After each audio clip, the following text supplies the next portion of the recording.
So hi again, everybody. I'm Beth Rebay, the director of the Civics Project, and your host today, and also the director of Repair, which sponsors the Civics Project. And I'm joined today by my 13-year-old goddaughter, Naomi Cross, and really excited to have her with me to talk about standardized testing. Repair is based in Los Angeles. I'm going to start with a land acknowledgement from LA, but then ask Naomi to tell us a little bit about the land where we are today. So Repair acknowledges the Tongva peoples as the traditional land caretakers of Tavangar, the Los Angeles Basin and South Channel Islands, and we're grateful to have the opportunity to work for the Tarahatone, the indigenous peoples in this place. We pay our respects to Hanukkvatan, the ancestors, Ahihiram, the elders, and Eohinkem, our relatives and relations, past, present, and emerging. So I wanted to ask my goddaughter Naomi to tell us where we are right now. So right now, we're in the unceded territory of the Lenape. It's also known as Lenape-Hoking, the Hudson River Valley. Okay, thank you. And as noted, we're going to be talking about standardized testing today. So I'm going to have a few questions for Naomi since she's being subjected to a lot of it as an 8th grader, but we'll proceed from here. And Naomi, actually, you taught me when standardized testing was first invented. Where was that? So about 2,000 years ago in China, standardized testing had first been invented. Okay, quite a while ago. I wouldn't have guessed standardized tests were 2,000 years old. So in the United States, schools initially in the colonial and revolutionary periods were for wealthy people to send their children to. It wasn't something that most people got to do. And it was around the 1840s, about a generation before the Civil War, that policymakers and states started to decide to try to educate a wider mass of people. I wouldn't say everybody, because there wasn't a presumption that public education would be available to people of color, but to start to take a wider range of white people, not just the wealthy, into schools. And in that same time period, examinations, when schools were just for wealthy white kids, you had mostly oral examinations. So as schools started to be for a wider range of people, schools also started to move from oral to written testing. And in the pre-Civil War period, schools started to have mandatory written exams. And after that, in the post-Civil War period, we just saw the, very wide expansion of a whole range of new testing instruments measuring whether students were prepared for college, their supposed intelligence or mental ability. And then in 1890, Harvard President Charles William Eliot proposed having common entrance exams for colleges. And then in 1900, the college entrance examination was formed.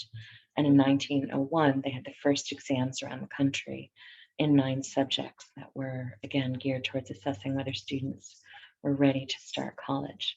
So over the next 30 years, you see the introduction of 1,300 different achievement tests entering the market, as well as 400 different tests that measured intelligence or mental capacity, 92 different high school tests, vocational tests, and even tests assessing athletic ability. And you started to see more state-level testing programs becoming mainstreamed. By World War I, the military was starting to use standardized testing, particularly what was known as the Army Mental Test. In 1922, you started to see more widespread critiques of standardized testing emerging.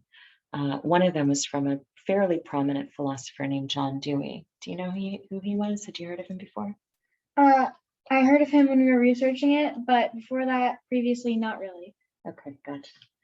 But Dewey was quite well known, and he was quoted as saying our mechanical, industrialized civilization is concerned with averages, with percents, and he specifically said, the mental habit which reflects this social scene subordinates education to social arrangements based on averaged gross inferiorities and superiorities. So he's really critiquing this idea of like you pass or you fail, instead of dealing with the complexity and subjectivity of education. And then in 1923, Carl Brigham published a book called The Study of American Intelligence, and he was a eugenicist. So one of the things that he was writing was that African Americans were, according to Brigham, on the low end of achievement and possibility relative to pretty much anything that you could think of, intelligence and character. and he proposed that standardized testing would prove the superiority of, quote, the Nordic race group, close quote. He was also crusading pretty loudly against, quote, promiscuous intermingling, close quote, of new immigrants in the U.S. gene pool. What do you think of Brigham? I think that he needs to put on some big boy pants and realize that that's not science, that's just racism. Well put, Naomi. Okay, so Brigham, I agree with Naomi's assessment. He had a lot of credibility at the time, and he consulted with the military in the development of their standardized tests, and also was very influential in the development of the scholastic aptitude tests, the SATs, which were introduced in 1926 and first administered, again, in part under Brigham's guidance and influence. And then in 1929, we saw the introduction of what are known as the Iowa assessments. They were developed at the University of Iowa, and they were the first major standardized test program for high school students. And within a year, by 1930, multiple choice testing became really entrenched. And it doesn't mean that there was no resistance. Critics were saying like these multiple choice tests encouraged memorization rather than deeper learning, and complex cognition, and encouraged guessing rather than true study. But its defenders, were very much, I think, entrenched in the thinking of the Industrial Revolution. And they said standardized tests are more efficient and they're supposedly objective. They imagined that standardized tests would be free from bias since everyone was taking the same test. And so by 1936, that multiple states had already adopted the Iowa assessments, and it became rapidly the way in which high school students were tested. Something else happened right around that era. So in 1935, you started to see high-speed computing emerging as a way that you could process a lot of electronic data, allowing a computer to move, to more rapidly process rapid numbers of tests. And in 1936, automatic test scanning equipment was developed and introduced and reproduced pretty quickly. So that's pretty much the time period right before World War II, where you start to see multiple choice testing, test scanning equipment, all this computerized process that became the Scantrons we know and love or hate today. And, over the next 20 years, that became sort of how they assessed people. And in the 1960s, Congress passed the Elementary and Secondary Education Act. This was specifically 1965. And this prompted even more testing based on, these congressionally imposed norms or ideas about how students should be able to perform. And today we know there's so many different standardized tests students are subjected to. And, in some cases can use to opt out of introductory college classes like advanced placement tests. Now, Naomi, you're in 8th grade. How many standardized tests would you say you've taken? Well, I would say since kindergarten around 30, I took about 3 a year from kindergarten to 5th grade. And I took about, I'd say 3 or 4 in 6th grade. 7th grade, I missed a few from COVID, but this year I am supposed to go around 4 or 5 tests this year, I think. So just around 30 tests. That's a lot. Do you feel stressed out by them? Do you do okay with them? I'm pretty stressed out by them, and it's pretty difficult, especially when we used to do PARC, which was before which was before the NJSLA, and there was a few hundred questions. Lots of names and acronyms. I just call it the NJ-SLA to make it a little bit easier. Okay. But there's so many questions in it, and like for the ELA test, there was like 200 questions, but not like simple questions. You used to have to read articles and then write like multiple paragraph answers, and it was very difficult, and it took many days, and it was incredibly stressful to sit down for that long. They were testing, you would test for days as a kid under 13? That's a lot. That's a lot to ask of younger children. So in the contemporary era, there's a few things we should talk about in terms of policy. Now, I know you've heard of No Child Left Behind, right? Yes, Yeah. Unfortunately. Yeah, so No Child Left Behind was introduced by George W. Bush in 2001. And it was a piece of legislation, and its stated purpose was to make sure that school standards through standardized tests ensured that every kid was getting a decent education. So that was on the face what the act was calling for. But what it actually didn't work the way it claimed to, that it claimed its purpose essentially. So No Child Left Behind had a lot of standardized testing requirements for any school receiving federal funding, which is most schools, all the public ones, and a lot of the private ones too. And it basically said, In certain programs. if not enough of the kids were doing well on the standardized tests, then the schools would be penalized by losing some of their federal funding. So we can imagine why that would be really problematic, because if you've got a school that's already pretty poor, that doesn't have a lot of money, and is already struggling to educate the kids, and your punishment for the fact that they're falling behind is to take away more of their money, right? You can imagine where that would go wrong. Now, this obviously was passed well before you were in school or born, right? 2001. That's a long time ago. 20 years. So when you're 13, that's a very long time ago, right? One of the things we saw happen because of No Child Left Behind, though, was that schools actually started to be so panicked about losing their funding that they were trying to get rid of students who were testing poorly. So we saw that students with disabilities, those who were doing particularly poorly on standardized tests, and particularly students of color with disabilities, started to be suspended or expelled so that schools could get them off of the rosters and not have to include them in their testing processes. And this was really damaging because not only were those kids then not getting their education, but not only were their needs not being addressed, but a lot of those kids wound up being incarcerated, because when kids aren't in school or when they're getting really alienated from their education, they're more likely to wind up in the juvenile justice system. So it was around this time when we really started hearing folks talk about the school to prison pipeline, and No Child Left Behind was at least a part of that landscape. And we can think about things getting better, and clearly not enough, Naomi, if you're having to be standardized tested for days, right? But there is some good news. One is the Every Student Succeeds Act, which was passed in 2015, and it's intentionally trying to start to reduce standardized testing requirements and to separate it from the process of education. Maybe once I get to high school, I won't have to take pre-tests, midterms, end tests, and then the NJSLI. That's a lot. It would be nice if that were true by the time you get to high school, but since that's next year, I'm not going to assume we'll quite be there yet. Still a ways to go. So I'm sorry, my dear, but you may have several more years of standardized tests ahead. One good piece of news, though, is that a number of colleges are now making the SATs and the ACTs to the major college standardized tests optional. So students can submit their test scores, but it's no longer required for college admission at more campuses around the country. So that's one thing that can work. But one question people often ask is, like, how does testing bias even work?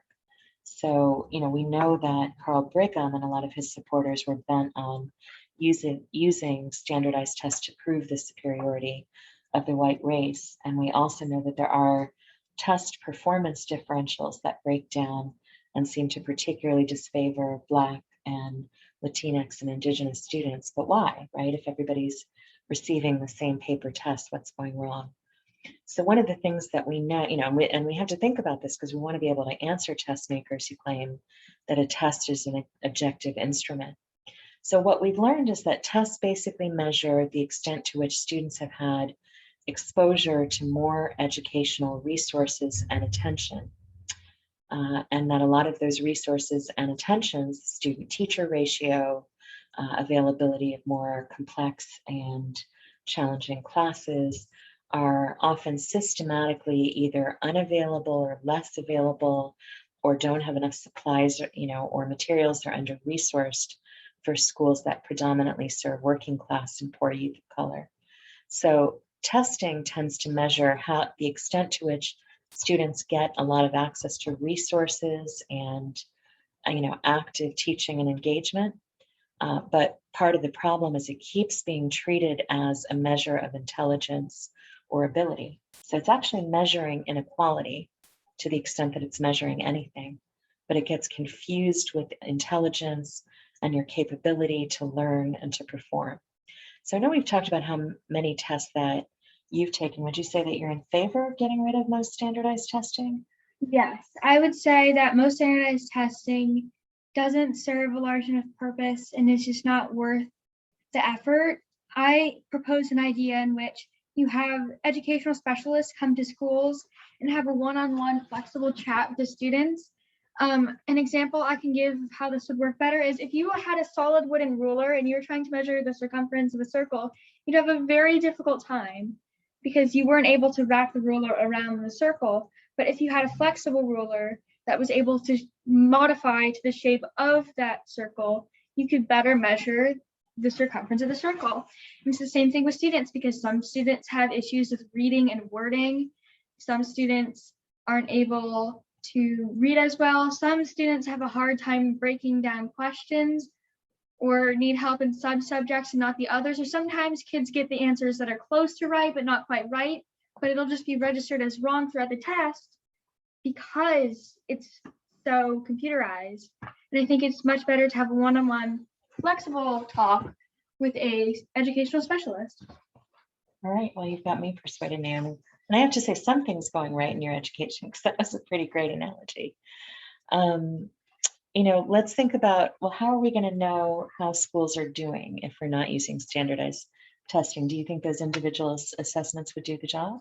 Yes, you could also have teacher evaluations from other schools to make it a little less biased, to check up on the classroom and of course, see if the kids got most of the subjects down, where they need improving, and overall grades might play a little bit of a role into that as well.